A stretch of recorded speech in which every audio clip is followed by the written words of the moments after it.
Yes, here we are. Happy Monday, everybody. Welcome to Who's Getting Sued This Week. This is my weekly broadcast where I teach you business and legal concepts using your favorite celebrity, faux pas. Okay. For those of you who don't know who I am Natalie Pierre Lewis. I'm a licensed attorney, and I help entrepreneurs get their business paperwork together. Okay. So that's just a little background behind me so you can understand where I'm coming from with these stories. All right. But without too much ado, let's do a quick recap of last week. Actually, you know what? We can't do that because I kind of erased all that. But no, let's just move forward to this week. No time like the present. And it is raining where I am, and I don't know how that's going to affect the connection. So if it becomes unclear at any point, if my connection is weird, please just let me know. Okay. All right. Our first story of the evening. It's actually going to cover our first two stories of the evening. Let's see if you guys know who this couple is. Do do do do do. Okay, window. Here we go. Share. All right. So this is, if you don't know, a Ti and Tiny. Ti got his, came up as a rapper, a Southern rapper. Tiny was one of the original members of Escape, and Escape is still touring to this day. And they have been married for some time. And throughout their marriage, they have had some troubles, some brought on by their own actions, some brought by other people. But recently, T.I. and Tiny have been taking some L's, okay? So a while ago, T.I. and Tiny sued this toy company over a series of dolls that they created. And they said that, these dolls, which were called the OMG dolls, they were based on a girl group that T.I. and Tiny were managing, called the OMG Girls. All right. And the OMG Girls, they kind of stood out. They were very colorful, they had very big personalities.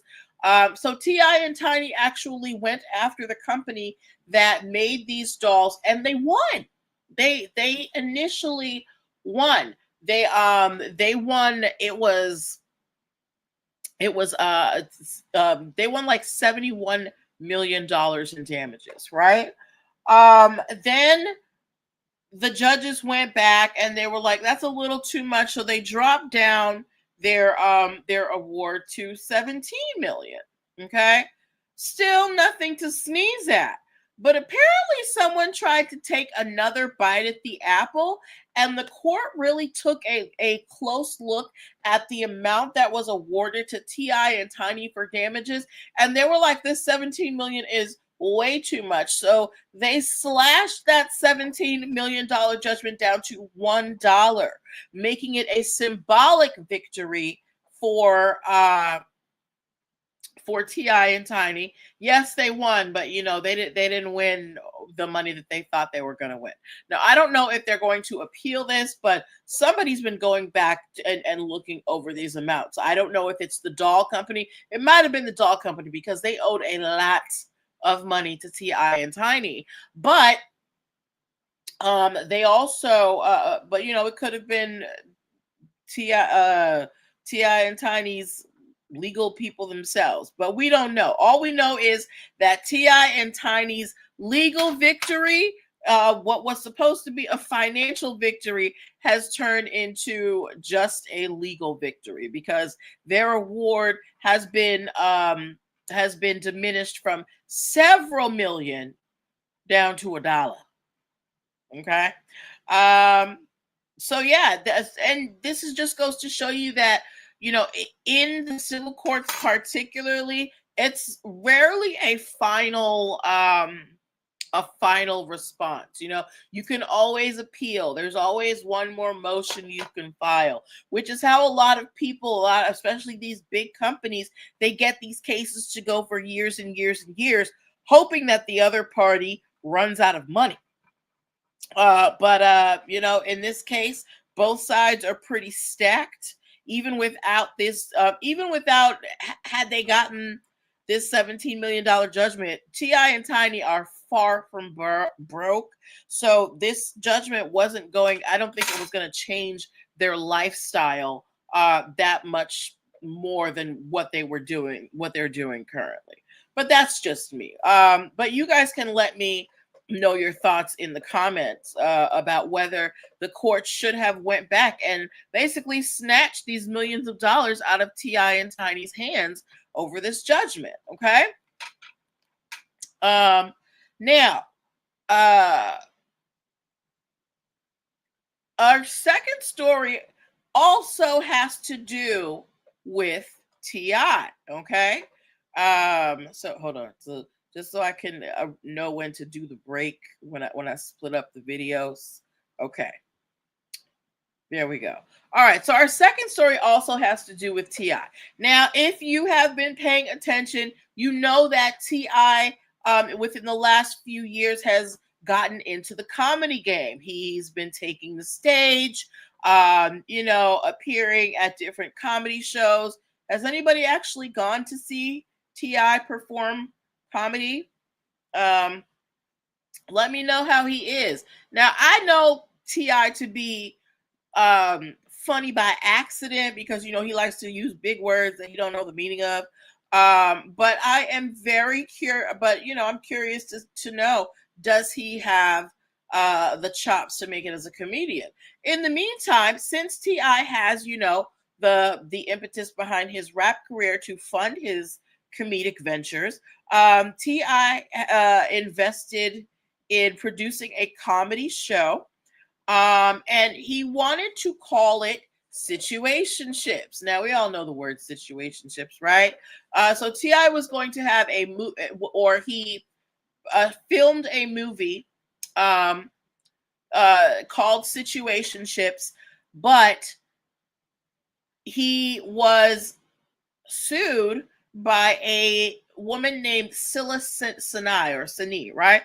Why? Because Scylla, she created a web series named Situationships. Not only was it a web series, meaning it was probably available on YouTube, the series was later distributed by BET Digital, Amazon Prime, and Tubi. Okay, so it wasn't just something that you could go on YouTube and find. It was being distributed by credible production companies. So Scylla Seni or Sinai, I'm sorry, Miss, I'm just gonna call you Scylla. Scylla went to the court and said, hey, I already have dibs on situationships when it comes to visual media, so you can't use it. So T.I. has to change the name of his movie. All right. This is why it's important for you to make sure that your intellectual property is in order, because T.I. is a big name, right? T.I. No matter how you feel about him now, his name is a draw. I don't know who Scylla is, and I probably wouldn't have known what her web series Situationships was prior to this. Not to say that she's, not a good producer. It's just that T.I. is a name that causes attention, right? So because Scylla is a smaller entity in terms of name recognition than T.I., having her copyrights in order was really essential so that she could go to the court and say, hey, this is my property. I registered it. I already did this. T.I. can't just come and take my stuff. Please tell him to change the name of his show, of his movie, which he's going to have to do. So T.I. will be coming out with a movie at some point in the near future, but we don't know as of this moment what that movie is going to be called. But good luck to him. Good luck to him for trying something new and spreading his wings and doing something different. Okay. All right. Any comments on that before we move on about T.I. and Tiny's legal woes. There's another photo I want to show you. If you know who this person is, please put their name in the comments. Instagram, I forgot to do this for you. Here we go. If you know who this is, put his name in the comments, please. Okay. Now, some of you may know him as Muhammad Ali. Others of you may know him as Cassius Clay. But what is undisputed, however you call him, we know him as one of the greatest boxers to ever do it, right? Muhammad Ali, he had great one-liners. He was very outspoken, when it came to politics and things like that. And he's an influential character in history, right? So anything involving Muhammad Ali is going to, it's going to bring attention and revenue, right? So during Muhammad Ali's career, he hired a personal photographer. So you know how Beyonce has her own personal photographer that follows her around everywhere we go. Muhammad Ali had the same thing. He had a photographer follow him for a whole year. His name was Michael Gaffney. Okay. He traveled with Muhammad Ali and his family all around the world, right? He took over 8,000 photos of Muhammad Ali.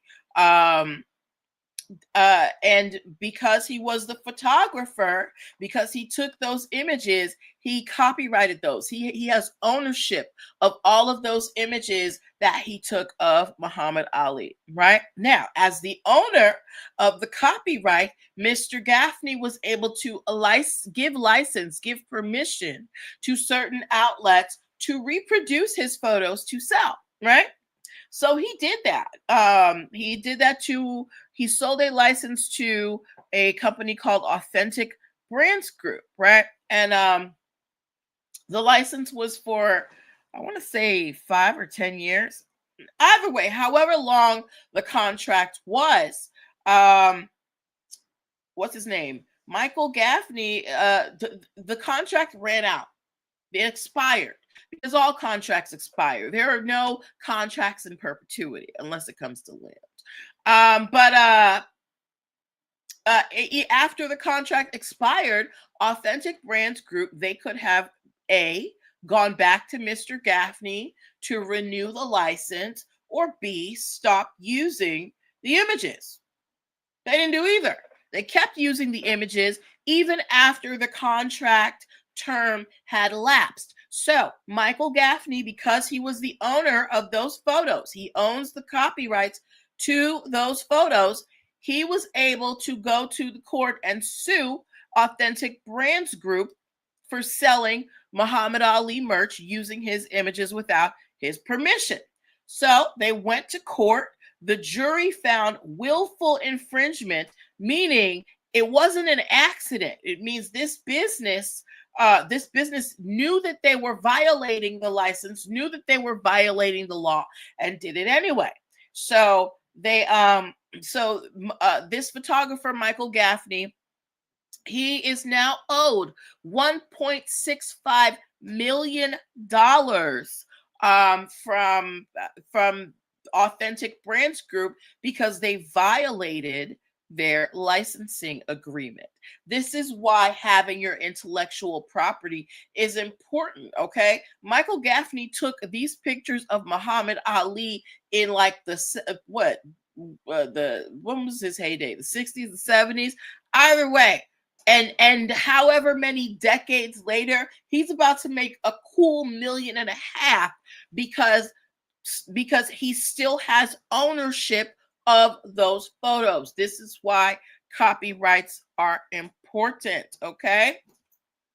Now, so for those of you who are creatives, right? And you're like, okay, well, I want to be able to not only copyright my work, but how do I figure out if somebody is using my let me know if you can see me. How do I know if somebody is using my stuff, right? Well, never fear, guys, because there is a tool that you can use as a small business owner, and it is completely free, and it will help you keep track of who is using your creations, your photos, your art. So there is something called, there is a company called Small SEO Tools. Small SEO Tools, okay? They have a tool called the Reverse Image Generator. And it's a free online tool that lets you upload your image, or, the URL where your image is located, to find out if it's being used anywhere online, right? So, so let's take an example. Let's say I make a piece of art, I make a painting, and I copyright it, right? And I want to make sure nobody's selling prints of my painting without my permission. I would take the image of that print, I would upload it to small SEO tools reverse image generator, right? It's going to search across multiple search engines, meaning Google, Bing, Yahoo, all of those things. It's going to search all across these search engines to see if anybody out there is using your image. Okay. Now, if in using this tool, you find out that someone is using your work without your permission, what you do is you take notes. So if you see it on a website, you record, you copy that URL. And also when you're looking, make sure, see if people have cropped it or tried to change it a little bit. Okay. So you're going to gather all of your evidence, okay, showing that these people are using your images without your permission. Once you have that, you can issue a DMCA takedown notice, which means you can go to the website and, tell them, hey, I own this image. Somebody's using it without my permission. Please have them take it down, right? Or you can contact those people directly and say, hey, you're using my stuff without my permission. Please take it down. All right. Now, if they continue to use it, that's when you probably want to get in bed with a copyright attorney. But the great thing about this reverse image generator is that it's completely free and it's very easy to use. It supports multiple image formats, so it could be JPEG, it could be, what you call that, PDF, PNG, whatever. And you can access multiple search engines. So you don't have to, let me go check Google, let me go check Yahoo, let me go check this and that, right? It'll search all of them for you. So keep that in your back pocket, you creators. Small SEO tools, reverse image generator. Okay. All right. Next story that we are coming up with. Now, it kind of hurts my heart because, he employs a lot of people in general and a lot of Black people and pays them what they're worth. But y'all, Tyler Perry, whoo, child. So I'm sure you guys have heard of the lawsuits that have come up against Tyler Perry, regarding his behavior outside of the studio. But he's also caught some flack for stuff in front of the camera. If you have a Netflix account, please give me an N in the comments. Now, I'm sure you've seen Tyler Perry. I think he has a deal with Netflix. He creates content for them. And one of the most recent things he created was a show that was being called She the People. Okay. Now, hold on, EP Vaughn. It starred, why didn't I write down her first name? I don't, if y'all used to watch Hanging with what is it? The Steve Harvey show, what is it? Cedric the Entertainer's girlfriend. Her last name is Vaughn. I forgot to write down her name, but she stars in it. The show was supposed to be called She the People, and it was and yes, It was supposed to be called. Sorry, y'all. My brain is going 10 miles a minute. So Tyler Perry has this show, She the People, that's supposed to be coming out, and it is about a woman getting into politics in New Orleans. She is supposed to be the governor, the first Black lieutenant governor, right? And it's supposed to be called She the People. I saw this in the when Netflix is showing you what has just come up. So I saw this show, She the People, and I was like, maybe I'll give it a go, even though I'm not the biggest Tyler Perry fan, right, in terms of his work. But he does employ Black people. So Tyler Perry has recently changed the name of that show to Miss Governor because someone basically filed a lawsuit and said that they stole that name from her nonprofit. Hi, Leaks Dope. So there is a woman, her name is Amy Allison. She founded a nonprofit organization called She the People in 2018. This organization, it helps women of color to enter the political sphere and providing support for them, right? Now, the star of this show that was formerly called She the People and is now called Miss Governor, she actually worked with Amy Allison, okay? And hold on.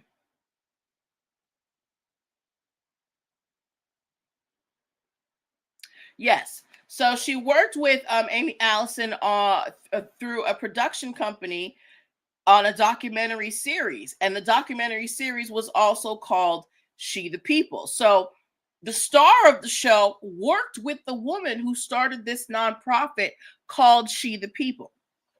All right. Not only that, when Tyler Perry Studios tried to trademark the name for the series She the People, it was denied by the USPTO because they said it would probably conflict with this woman's nonprofit because she had the trademark for it.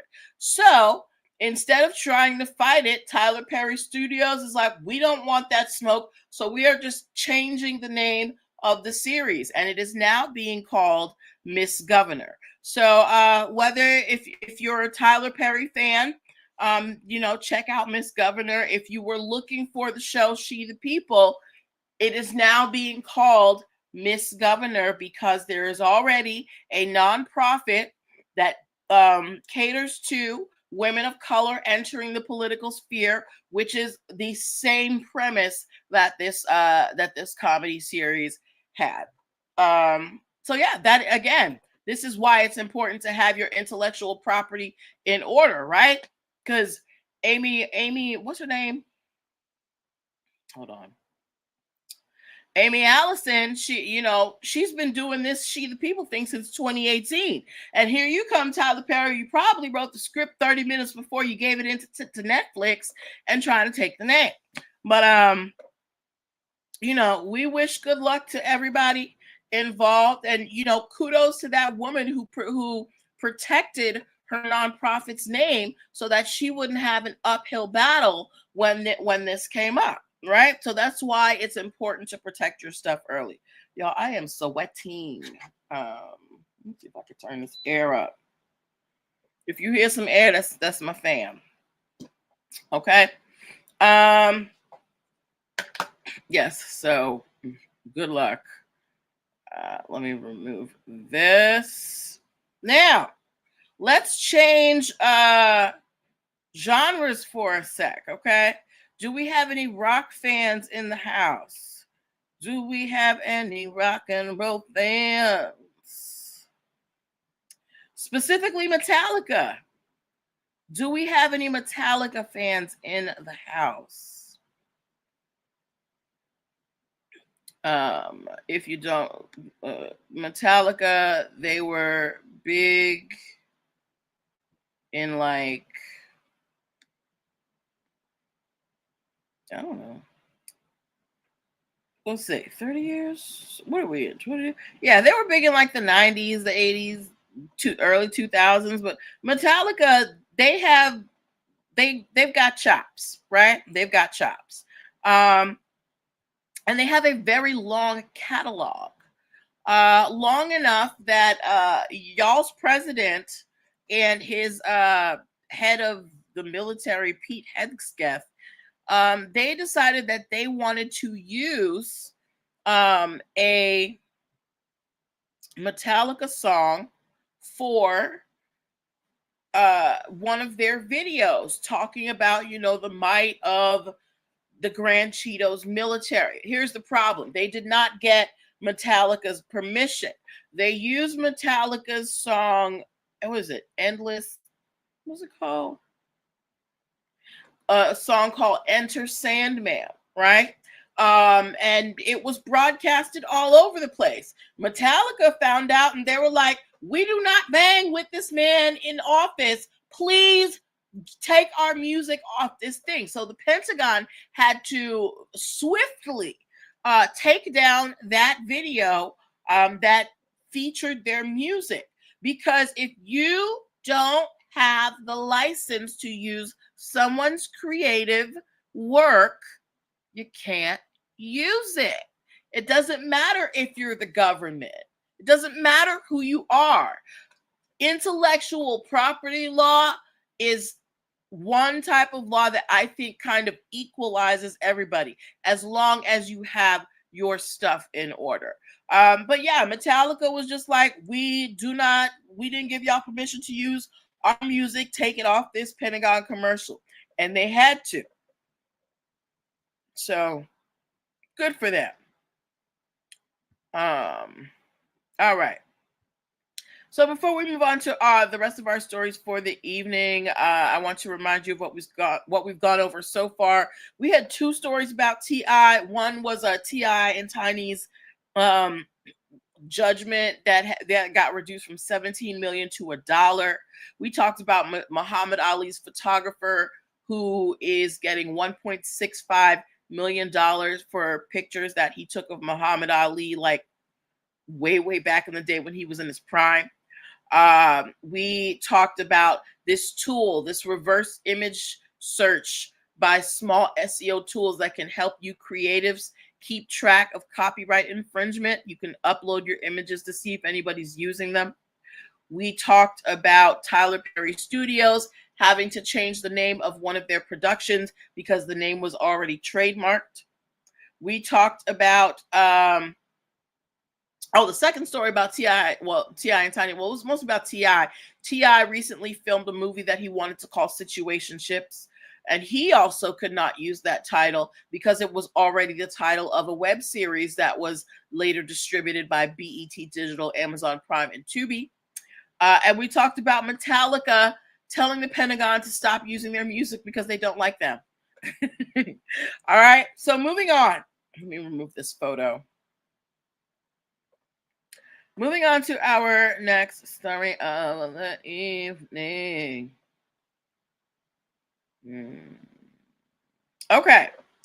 How many of y'all love designer goods? If you like designer goods, actually, no, if you like dupes, we know that some people like expensive things, but I know there are some people who they specifically like buying fake designer stuff. Not the cheap quality kind, but like the high quality designer dupes. I know people who are very into that, right? And there are whole videos on YouTube about it. There's, TV people telling you the secrets of how to get the high quality dupes of Louis Vuitton and all that. But even though you see people doing it on the internet, just because you see it doesn't mean you should do it, because it is illegal no matter where you go. And the perfect example of that is that there is currently a man in Singapore. I do not know how to pronounce his name. Well, his whole name, but I'm going to call him Mr. Sang because that's the only word I can pronounce. Mr. Sang is an influencer in Singapore, and he was found guilty of selling fake Louis Vuitton on his social media. Okay. He was selling purses, phone cases, watch straps, and he had multiple Instagram accounts. Now, I don't know if he was using his face. It could have been, just like a blind, a faceless account. Okay. But either way, Louis Vuitton found Mr. Tseng and sent him a cease and desist letter in March of 2023. After this, Mr. Tseng was accused of continuing to trade in counterfeit items using different accounts. So they find him on one account, he jumped to another. But because, people do not play about their brands, especially Louis Vuitton, they ended up finding him. They took him to court, and Mr. Tseng now owes Louis Vuitton 200,000 doll hairs. Again, let me repeat that. Mr. Tseng, who lives in Singapore and was selling fake Louis Vuitton goods, now has to pay Louis Vuitton $200,000 in damages. Is that Singaporean dollars? Singapore money is better than ours, I think. But you got to pay them a lot of money. But this is just to show you that they're going to find you. Wherever you're at, they are going to find you. These people are not kidding about their money, y'all. Please do not be out here, trying to sell trademarked goods and thinking it's all good. It's not. It's a crime, y'all. I'm sorry. I know it's a considering the breadth of crimes that we have. It may be minor to you, but it means a lot to some other people. Okay. Now, speaking of permission to sell, now as you guys know, most stores when you're going shopping, they play music, right? They want to keep people's energy high, so they are playing music to keep you shopping. And these stores also use music in their online ads to get you to come in. Now, when we're on social media and we're posting reels and stuff and we use music, the reason we're able to do that is because the social media platforms that we use, they have something called a blanket license. So they get a license that, allows all of the users of their ads to use copyrighted music. So the license they get covers us all, right? But on top of that, if you are a business trying to use music to, on your social media posts, there's an extra fee that you are supposed to pay, right? So much so that music houses like UMG and Sony, they have gone after large brands for not paying that extra fee. And usually the brands settle, but one of them is fighting back. If you have ever shopped at DSW, give me a shoe emoji, okay? So DSW is sick and tired of having to pay extra to UMG and Sony for the music they use in their social media posts. They're saying that this is double dipping because the terms of service for their social media accounts on TikTok and Instagram say that, they say that neither platform distinguishes between personal and business use. Although on Instagram, I know that you can choose whether your account is creator or business or personal. So I don't know where they got that from, right? But that's what DSW is saying. DSW is saying that TikTok and Insta do not differentiate between business and personal accounts. But they say it's worth noting that TikTok's terms of service specify that they apply only to private, non-commercial use. So DSW, if you're trying to use Sabrina Carpenter's latest, a single to promote your sale, that's not private, non-commercial use, right? And apparently there are similar guidelines from Meta, Instagram's parent, saying use of music for commercial or non-personal purposes in particular is prohibited unless you've obtained appropriate licenses. But DSW is saying that this is not fair. So I want to hear from you guys. Should the average business, should a business like DSW, who is using Instagram, who is using TikTok, should they have to pay an extra fee to use music on their Instagram posts? Because you and I don't have to pay it. Should the brands have to pay it? And the argument for why they have to pay it is because you brands are using this to make money. So you got to run us a little extra, right? But let me know your thoughts on that. Okay. Let's see here. Did I cover everything I wanted to cover?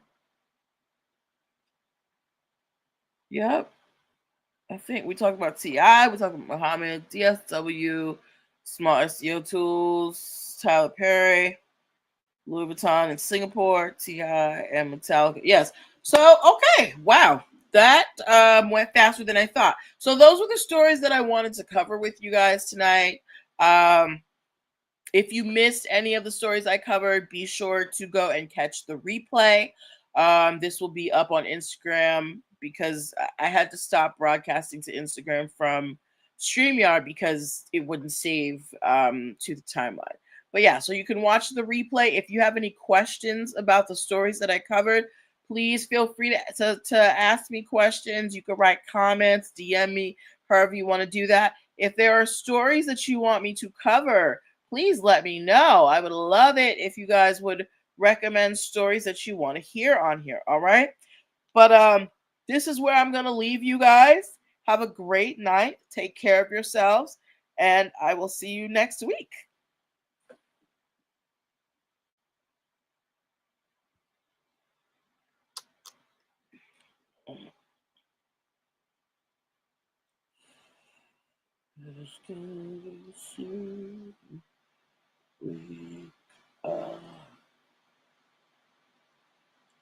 Metallica.